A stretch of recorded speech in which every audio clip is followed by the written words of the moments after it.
Hey guys, welcome to Savorysaver, where I share gluten-free recipes, tips, tricks, and resources to make your gluten-free lifestyle easier. Today on the channel, I'm doing something a little different. I'm going to recipe test.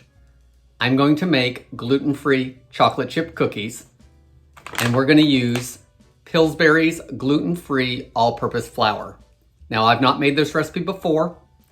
We're using the recipe off the back of the package, and we're going to see how it comes out. Stick around to the end, and I'll give you any tips and tricks that I think will help you with this recipe, or if you should make it at all. Let's get started on this recipe. So to start out our recipe, we are going to get all the wet ingredients together, which you usually do with a standard chocolate chip cookie recipe. The recipe calls for a 1/4 cup of softened unsalted butter and 3/4 cup shortening. I'm just using regular shortening, but if you want to use the unsaturated stuff, you can use Spectrum or whatever. I'm assuming the shortening butter mix is because shortening will help the cookies not spread as much, and there's also no water in shortening where there's some water in butter, and so they should bake better because of that and still give some butter flavor. To the bowl with that, we are going to add 3/4 cup packed brown sugar. We're also going to add 1/2 cup of regular white sugar, and we are going to blend that together before we add the next ingredients. So you want to cream it together really well. That's going to put some air into it. That's going to start dissolving the sugar. So we're going to do that, and we'll keep moving. Guys, I've been mixing this for about 2 minutes probably. It's starting to get light and fluffy. I've scraped the bowl a couple times. So now we want to add vanilla. We're going to add 2 teaspoons of that.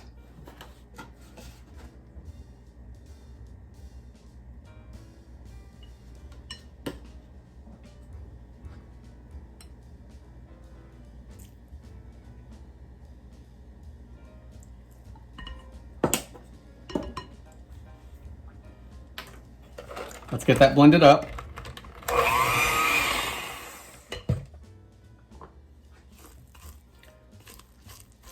That looks pretty good. Now we want to add our eggs. We're going to add 2 eggs, one at a time. We're going to blend it on medium speed just until each one is blended. And then when the second one's added, we will beat it until it's totally blended and give it a good mix. So there's one.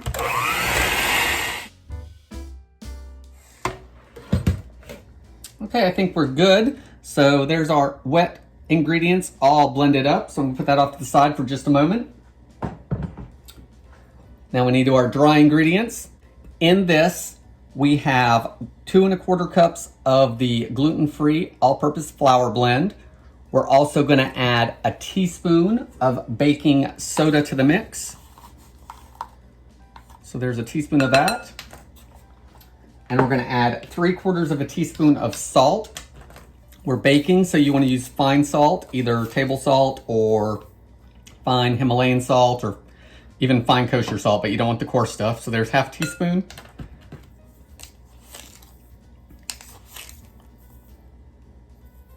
There's 1/4 teaspoon more. Let's give that a quick mix. Now we're going to get the shortening mixture. We're going to put all this in here. And we are going to beat it just until it's blended. So you want to do it on low because we have flour in here, so start off on low. And guys, the directions say just until it's blended, so I don't see any more white streaks of flour, so we're going to call that good. And now we want to, of course, add our chocolate chips. So we want to add 2 cups of those.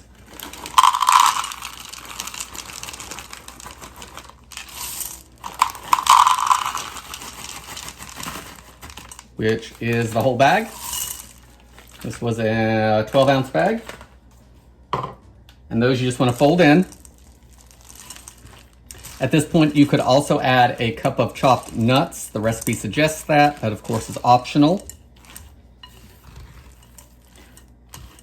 If you want to make this recipe, I will link below to the full instructions, and I will link below to the flour if I can find it online for you, as well as anything else you may want to look at to use for this recipe.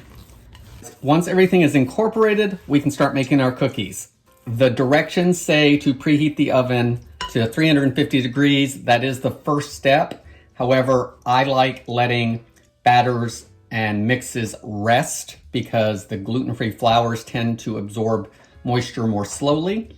So now that this is mixed, I'm gonna put my oven on to 350 and let that preheat, and that'll give these just a few minutes to have time to hydrate a little bit more.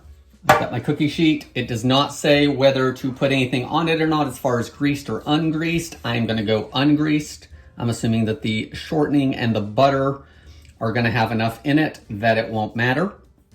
So I'm gonna use a cookie scoop.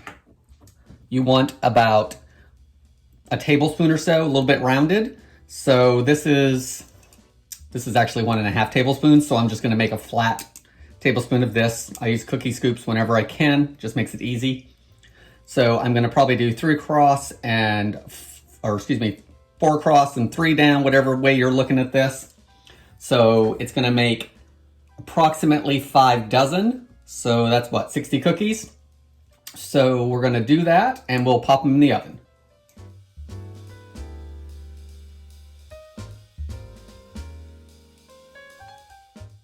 Here's our second sheet of cookies all ready to go in the oven.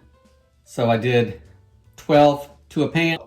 Once the oven preheats, we are going to bake these 10 to 12 minutes until the edges are slightly brown and golden. And then we're gonna cool them on the baking sheet for 3 minutes and remove them to a wire rack and cool completely. So we'll be back in just a minute.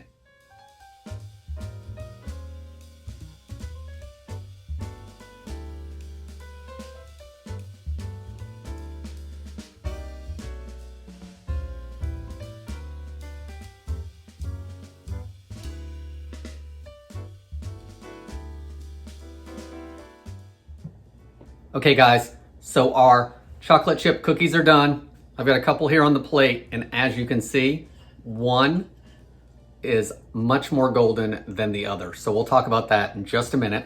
So let's go through this real quick one last time from the beginning, just to go over tips along the way, and then we'll get into the finished product. So one, I am using, again, Pillsbury's gluten-free all-purpose flour. If you've used this before in your baking or cooking, drop me a comment below and let me know what you think of it. I've used it a little bit, but I typically use King Arthur is the one I use the most right now anyway, but I'm always open to trying new ones. So with your ingredients when you bake, you want everything at room temperature unless the recipe tells you differently. We want to make sure the butter's softened in at room temp. The eggs need to be at room temp. Everything will blend much better and you'll get a much better product in the end. So that's tip number one, room temperature ingredients. Now, in regards to this recipe, everything mixed up really well as you saw in the video. It basically is like a gluten-full chocolate chip cookie dough, pretty close anyway. Some of you may know, I am not gluten-free. My wife is gluten-free, so I'm always trying to find good recipes that don't taste gluten-free. So after we mixed everything, I turned on the oven to 350. The recipe says do it at the start. I don't want my oven preheated at that point. I want my batter to rest and hydrate for a few minutes. So I always turn my oven on after my baking whatever is mixed up.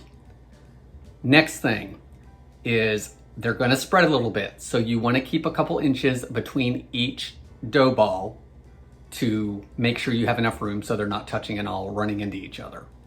So we did that. That worked really well for the cookies. I didn't have any issues with them running together.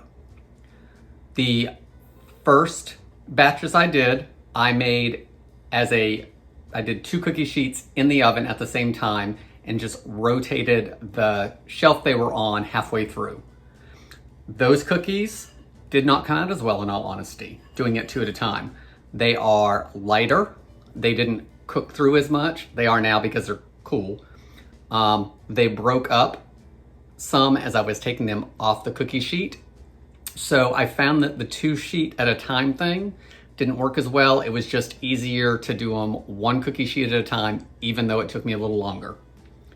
So the recipe said that it was gonna make 5 dozen or 60 cookies. I used 1.5 tablespoons cookie scoop, and I got right around 47 or 48 cookies with that. Still a big batch. Not gonna have a problem feeding anyone, but I didn't get 60 out of it. Not sure if that was a baking issue or not with how they came out, but in the end, it doesn't really matter for me. So when I went to cooking them single sheet, I got a much better result.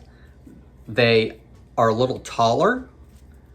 They're much more golden. They baked better overall. So that's my final on that. I would do them 1 sheet at a time. And for my oven, it was taking the full 12 minutes, not the 10 to 12 as the recipe says. Even at the end, I was baking that last batch for 12 minutes. Make sure you let the cookies rest for 3 to 4 minutes before you move them from your cookie sheet over to your cooling rack. That's very important. The cookies are still baking because they're on that sheet, and they're not gonna fall apart as easily. Once you've moved them to the cooling rack, leave them alone. I know it's tempting, and if you want a fall apart cookie right out of the oven, that's your business. I had 2 of them. But for packaging and all that after, you want them to cool so they firm back up again. Storing them, I would store them at room temperature in an airtight container. You could probably freeze them like any other cookie. They really seem like they would freeze well. You want to wrap them tightly in some plastic wrap, pop them in a storage bag in the freezer, let them thaw before you eat them. I think you're good to go on that. They didn't really stick a whole lot. I was good with that as far as using just the bare cookie sheet like I did, no parchment paper, all that. You could totally try it with it. So let's give these cookies a try, even though I've had a couple of them already. So guys, this is one of the ones that baked longer because the cookies I tried earlier were the ones that I feel were underbaked. They still taste good. And if you like a chewier cookie, that's gonna be the one you're gonna wanna pick. These are still soft and chewy on the inside, but they are a little crispy on the outside, like a chocolate chip cookie should be, for me anyway. So there you go, loaded with chocolate chips. It has a very typical cookie crumb as it breaks. I don't feel it's any kind of weird texture or anything. And let's give it a taste and I'll tell you what I think of that. A little crisp on the outside, chewy on the inside. Those chocolate chips are probably still a little warm from the oven, so they're still nice and melty. I think it's a really good cookie overall. I would definitely make this recipe again. I think that if you have friends that eat gluten, they're not gonna know the difference. Again, that's one of the things I try to do is find recipes that don't taste gluten-free, because I can have gluten, but I want everything to taste good. Just like I'm sure if you're gluten-free, you want good food. You don't want it to taste like it doesn't have gluten in it. You want it to be good. So I would make this recipe again. I think you should give it a try. Leave me any comments below. Do you want more of these type videos? Do you not want these videos? I'd love to hear from you. Thanks for watching. Please consider subscribing, and I hope to see you on the next video.